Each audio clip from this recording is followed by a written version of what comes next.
This video introduces viewers to the fascinating world of rarities and classic microcars, telling the stories of three iconic models that have left a significant mark on automotive history. From the world's smallest car, the Peel P50, through the innovative Messerschmitt KR200, to Italy's favorite, the Fiat 500 Topolino, viewers will learn how these unique vehicles reflect the evolution of design, technology, and the culture of transportation over the decades. Peel P50, what the world's smallest production car was like. In the world of automobile manufacturing, there has always been room for innovation and amazing concept cars. One of the most unusual and unforgettable cars ever produced on a production basis is the Peel P50. In this article, we will take a look at what makes this car so special, its features, and its place in automotive history. History. The Peel P50 was developed by the Peel Engineering Company, which was based in the Isle of Man in 1962. It was founded by Keel Martin and George Gaylor, who sought to create a compact and affordable vehicle for transportation in an urban environment. Initially, the company specialized in the production of motorcycles. And later the company developed and produced several models of microcars. As for the Peel P50 model, which is a record breaker in terms of minimum size, only about 50 copies were produced, and today the model is a collector's rarity. The price of the car at the time of its release was £199 sterling. Dimensions. The Peel P50 has been patented as the smallest car in the world. It is only 137 centimeters long, 104 centimeters wide, and as much as 120 centimeters high. At the same time, the wheelbase of the car is 127 centimeters. In practice, this means that the Peel P50 is smaller than many modern motorcycles. The weight of the vehicle is only 59 kilograms, which makes it very light and maneuverable. Design. The design of the Peel P50 is extremely simple and functional. It has just one door on the left side, one seat, and one light. The main material used in the production of the body was fiberglass, which helped in achieving a reduction in the overall weight of the car. It features a small steering wheel, instrument panel, and a few control levers. However, despite its compactness, the car is quite functional and can reach speeds of about 60 kilometers per hour. In practice, the maximum speed of the Peel P50 depends on the weight of the driver. Scope of use.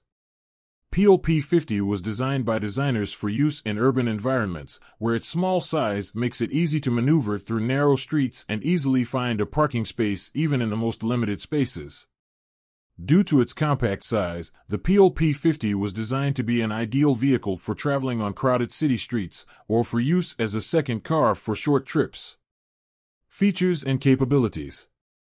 Although the Peel P50 looks extremely simple, this vehicle has several unique features. Inside the car, there is enough room for one quite large driver, and the small space behind the seat can be used for transporting small items or shopping. The Peel P50 has a top speed of around 60 kilometers per hour, as I said earlier, and its small engine offers excellent fuel economy. The vehicle was equipped with a 49 cubic centimeters motorcycle engine with 4.2 horsepower. This engine helped to keep the fuel consumption of the car at 2.8 liters per 100 kilometers. It is also important to note that the car has no reverse, and the driver must use physical force to turn the car in the opposite direction. For this purpose, the manufacturer has installed a special handle at the back. It is worth noting that taking into account the weight of the car, it is very easy to do this, and absolutely any driver can cope with it. Popularity and collector value. Because of its exclusivity and rarity, existing copies of the Peel P50 today are in museums or belong to private collectors. Their limited number and historical value make them highly sought after among automotive enthusiasts. In some cases, Peel P50s are auctioned off, and it is also safe to say that the price of the car will only increase over time. Legacy and impact.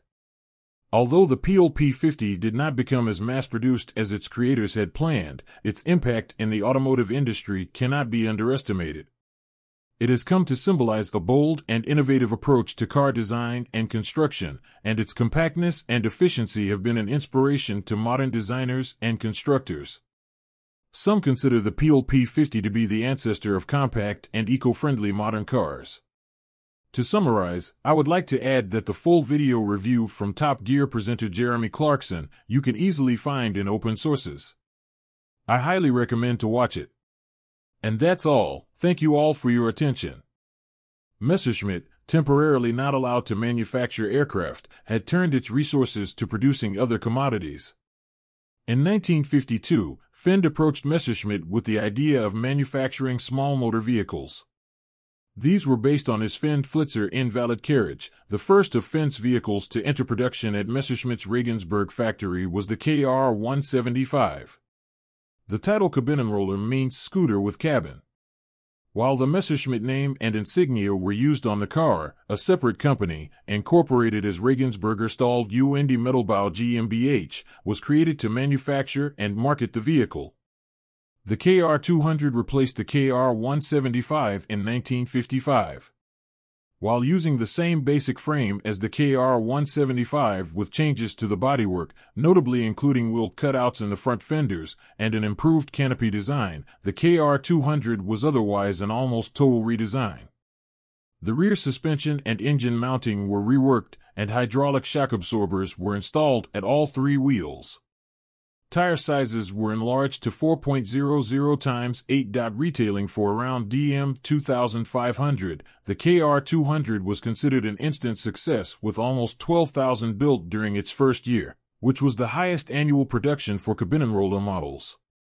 A maximum speed in excess of 90 km per hour, 56 miles per hour, despite a claimed power output of only 10 PS, 7.4 kilowatts, 9.9 horsepower, reflected the vehicle's lightweight and low aerodynamic drag.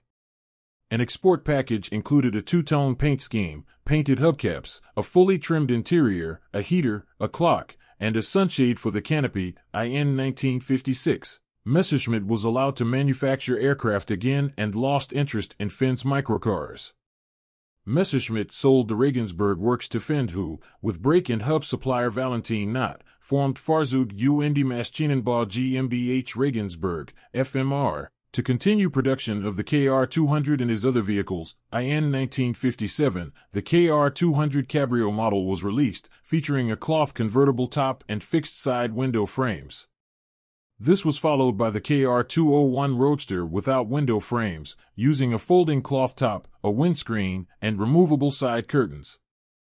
A Sport Roadster was later offered with no top and with the canopy fixed into place so that the driver would have to climb in and out at the top of the car.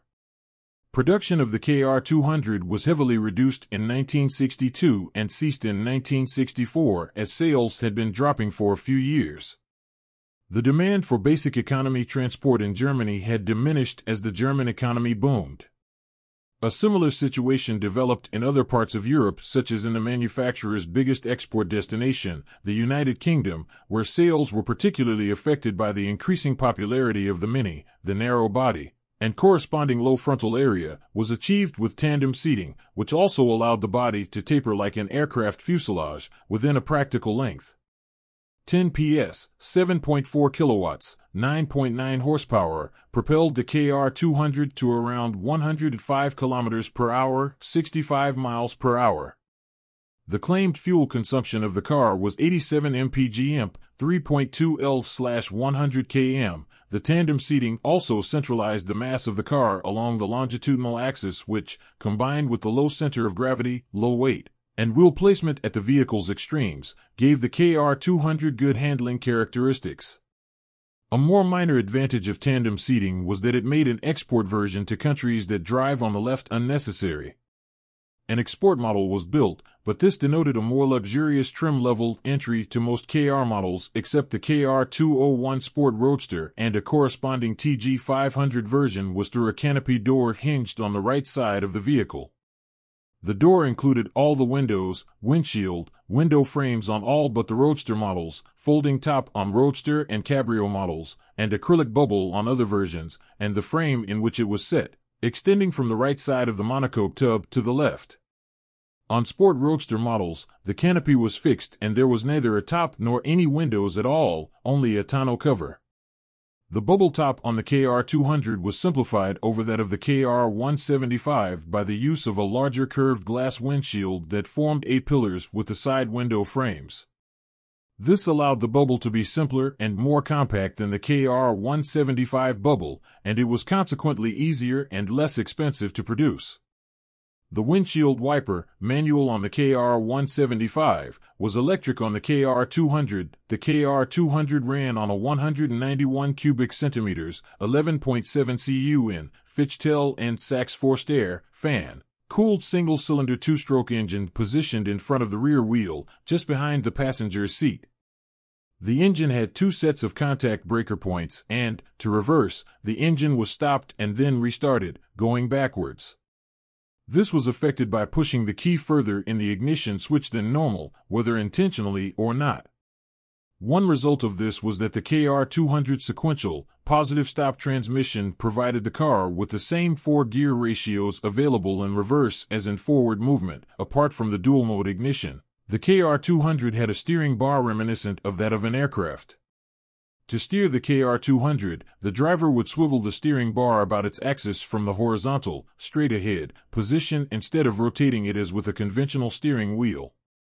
The mechanism was connected directly to the track rods of the front wheels, providing an extremely direct response best suited to small amounts of movement, unlike other common steering mechanisms which involved reduction gearing. The gearshift lever had a secondary lever on it which, when actuated, would put the car in neutral regardless of what gear it had been in before, although the transmission would have to be shifted back to first before the car would be able to move from a standstill. Unlike the KR175, the KR200 had a full set of pedals, clutch, brake, and accelerator. The brake pedal still operated mechanical brakes using cables. Fiat 500 Topolino, the first model of the series of popular Italian microcars, produced from 1936 to 1955. The car received the nickname Topolino, Mouse, which distinguished it from its successors, in honor of the Italian name of Mickey Mouse. In 1934, the owner of the Fiat company Giovanni Agnelli, encouraged by the success of the compact model Fiat 508 introduced in 1932, decided to create an even more economical car at a price of 5,000 lire. He commissioned engineer Orest Liardon to do the work, but the front-wheel drive prototype he built with a 3-cylinder air-cooled Star engine was not reliable enough and caught fire during Agnelli's test drive. Then Senator Agnelli gave the project to the Fiat Aviation Department headed by Antonio Fescia, and the latter, in turn, entrusted the development of the engine and chassis to 28-year-old engineer Dante Giacosa. Despite the Fiat 500's lack of common components with other Fiat models, the 0A prototype was ready as early as 1934, and its finalized production version went into production at the Lingotto plant 2 years later. Agnelli demanded a classic rear-wheel drive layout, but a spacious enough interior to accommodate 2 children or 50 kilograms of luggage in addition to the 2 people in the front seats. This led Giacosa to consider how to reduce the length of the wheelbase and engine compartment, and he came up with a solution: put the powertrain in front of the front axle. To keep the radiator from protruding far forward, Giacosa mounted it behind the engine, and he made the 4-cylinder engine a tiny 569 cubic centimeters, 380 millimeters long, with a cylinder bore of only 52 millimeters and a 2-post crankshaft. In addition, the designer abandoned the water pump in favor of a thermosiphon cooling system, and at the same time from the gasoline pump, so that the fuel came to the carburetor by gravity from the placed high 22-liter tank. The Fiat 500 received a streamlined waterfall-style grille that provided a perfect front view. Moving the engine forward helped make room for independent front suspension on transverse wishbones and transverse semi-elliptic leaf springs, while at the rear an uncoupled axle on quarter-elliptic leaf springs was fitted. The Fiat 500 had a separate chassis with a wheelbase of 2,000 millimeters, although without a body it lacked the necessary rigidity. The doors were fixed on rear hinges, sliding shutters were used instead of window lifters, and inside the metal panels were directly covered with dermatin, which made the width of the interior equal to the width of the car. There was no trunk lid, as the spare tire was mounted in its place, and the central part of the roof together with the rear window was a retractable cloth hatch. The only alternative to this body was a closed commercial van. From 1936 to 1948, the Fiat 500 Topolino was equipped with a lower valve engine with a capacity of 569 cubic centimeters and an output of 13 horsepower, which consumed only 6 liters of gasoline per 100 kilometers and provided a top speed of 85 kilometers per hour. In 1938, the Fiat 500 received bumpers and semi-elliptic leaf springs on the rear suspension, and the steering wheel was moved from the right to the left side. The next modernization was made in 1948, when the Fiat 500B received an overhead valve engine of the same displacement with vertical carburetor and gasoline pump, rated at 16.5 horsepower, hydraulic drum brakes instead of mechanical, 2-spoke steering wheel and 2 windshield wipers instead of 1. In 1949, the 500C was followed by an exterior restyling, which included a horizontal grille, new fenders with integrated headlights, and a spare tire moved under the trunk floor. Also included were telescopic shock absorbers, heater, ventilation system, and windshield heater. The model was offered as a coupe or convertible, as well as a 3-door station wagon with wooden side panels, available in 2-seat, Giardinetta, and 4-seat, Belvedere, versions. In 1936, the Fiat 500 went on sale at a price of 9,750 lire, then the price dropped to 8,900 lire, and in the conditions of post-war inflation, the car sold for 720,000 lire, which corresponded to the total salary of a worker for 3 years. Nevertheless, sales remained high until the model was taken out of production in 1955. 520,000 units were produced, of which 122,000 units were produced before the war. In France, the Fiat 500 Topolino was built under license as Simca 5.